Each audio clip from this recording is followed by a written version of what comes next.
শেখ হাসিনাকে ফেরাতে অজ্ঞাত স্থানে আওয়ামী লীগের নেতাকর্মীদের শপথ, ভিডিও ভাইরাল। এটা একটা বেশ ভালো, আস্তে আস্তে আওয়ামী লীগ তার যে ভয় ভীতি কাটিয়ে সংগঠিত হচ্ছে এবং নিবেদিত প্রাণ কর্মীদের হচ্ছে এখনই পরীক্ষা দেওয়ার সময়। যে যারা সুযোগ সুবিধা নিয়েছে, কোটি কোটি টাকার মালিক হয়েছে, তারা তো আসলে দেশ ছেড়ে ভেগেছে, পালিয়ে গেছে।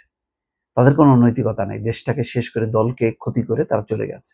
এখন যারা পড়ে আছে তাদের মধ্যে কেউ কেউ নিশ্চয়ই ঘুরে দাঁড়ানোর চেষ্টা করছে। তারই একটা চেষ্টা যে তারা ছড়িয়ে পড়া ভিডিওতে শেখ হাসিনাকে ফেরাতে আওয়ামী লীগের নেতা কর্মীদের শপথ পাঠ করতে শোনা যায়। সাংঘাতিক ব্যাপার। আওয়ামী লীগের সভাপতি শেখ হাসিনাকে দেশে ফেরানোর জন্য মহান বিজয় দিবসে অজ্ঞাত স্থানে বসে দলীয় নেতা কর্মীদের শপথ করার একটি ভিডিও সামাজিক যোগাযোগ মাধ্যমে ছড়িয়ে পড়েছে। গতকাল সোমবার রাতে 2 মিনিট 10 সেকেন্ডের ভিডিওটি সামাজিক যোগাযোগ মাধ্যম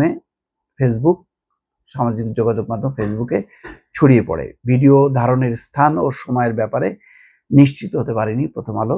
তবে সেখানে থাকা ব্যক্তিরা বরগুনা আওয়ামী লীগের নেতাকর্মীদের শপথ পাঠ করান বরগুনা সদর উপজেলা আওয়ামী লীগের সাধারণ সম্পাদক শাহ মোহাম্মদ ওয়ালিউল্লাহ। বোঝা যাচ্ছে যে একটা সাচ্চা কর্মী হবে আগামী দিনে, যে এই দুঃসময়ে সাহস করে শপথ বাক্য পাঠ করাচ্ছে।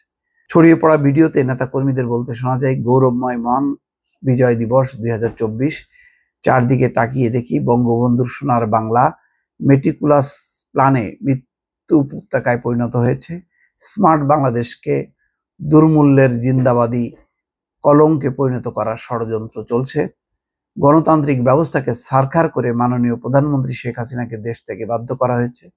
এই নৈরাজ্যকর পরিস্থিতিতে আমরা মহান সৃষ্টিকর্তার নামে শপথ করছি যে জঙ্গি, জামাত, বিএনপির অগ্নি সন্ত্রাস, পুলিশ জনতা খুন, লুটপাট, অবৈধ দখল, নিষ্ঠুর হামলা, গায়েবী মামলার সমুচিত জবাব দেওয়া হবে।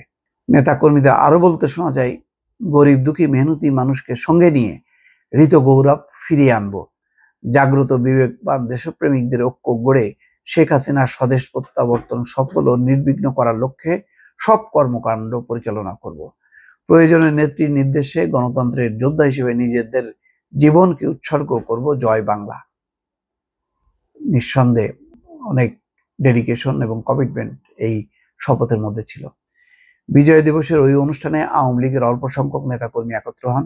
তাদের হাতে বেলুন ও ব্যানার দেখা যায়। ব্যানারে লেখা ছিল, শেখ হাসিনার হাত ধরে জঙ্গি জামাত খতম করো, মুক্তিযুদ্ধ আঁকড়ে ধরো। বরগুনা জেলা ছাড়াও কয়েকটি উপজেলার নাম উল্লেখ করা ছিল ব্যানারে। সেখানে জেলা যুবলীগের সহসভাপতি তহিদ মোল্লা, জেলা যুবলীগের সাংগঠনিক সম্পাদক আখতারুজ্জামান, সদর উপজেলা শ্রমিক লীগের সভাপতি শহীদুল ইসলামকে উপস্থিত থাকতে দেখা যায়।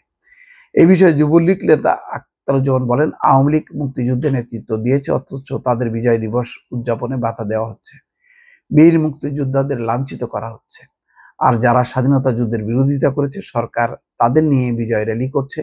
আমরা যারা মুক্তিযুদ্ধের চেতনা বিশ্বাস করি, আমরা মনে করি 30 লাখ শহীদের স্বপ্নের সোনার বাংলা গড়তে হলে শেখ হাসিনাকেই সরকার প্রধানের দায়িত্ব নিতে হবে। জানতে চাইলে অতিরিক্ত পুলিশ সুপার আব্দুল হালিম বলেন, ছড়িয়ে পড়া ভিডিওটির ব্যাপারে পুলিশ খোঁজ খবর নিচ্ছে। কোথা থেকে ভিডিওটি ছাড়া হয়েছে, কারা ছেড়েছেন সে বিষয়ে খবর নেওয়া হচ্ছে। এই ব্যাপারে আইনগত ব্যবস্থা নেওয়া হবে। এটা আইনগত ব্যবস্থা নিয়ে আর কি আছে, এটা পলিটিক্যাল একটা প্রোগ্রাম, তারা করতেই পারে। আওয়ামী লীগ তো আর নিষিদ্ধ কিছু না। ব্যাপার হচ্ছে তারা যদি সন্ত্রাস নৈরাজ্য না করে শান্তিপূর্ণভাবে যদি তাদের কর্মসূচি পালন করে, সেই কর্মসূচি বাধা দেওয়া উচিত না। তবে আমি একটু বেশ অবাকই হলাম যে এই দুঃসময়ের মধ্যে যে নেতাকর্মীরা এই সাহস করে এই প্রোগ্রাম করছেন, শপথ নিচ্ছেন, নিঃসন্দেহে আওয়ামী লীগের মধ্যে মানে ব্যাপক না হলেও কিছু সংখ্যক তো ত্যাগী নেতাকর্মী এখনো আছে যারা দলকে বাঁচানোর চেষ্টা করছে। কিন্তু দলের যারা প্রধান, তারা কি দলকে বাঁচানোর জন্য চেষ্টা করে গেছেন? গত 15 বছর দলকে নিঃশেষ করে দিয়েছে নির্বাচন ব্যবস্থা। কবর দেওয়ার সাথে সাথে আওয়ামী লীগ নিজেই কবরের ভিতরে ঢুকে গেছে। এটাই হচ্ছে বাস্তবতা। দর্শক ভালো থাকবেন। আল্লাহ হাফেজ।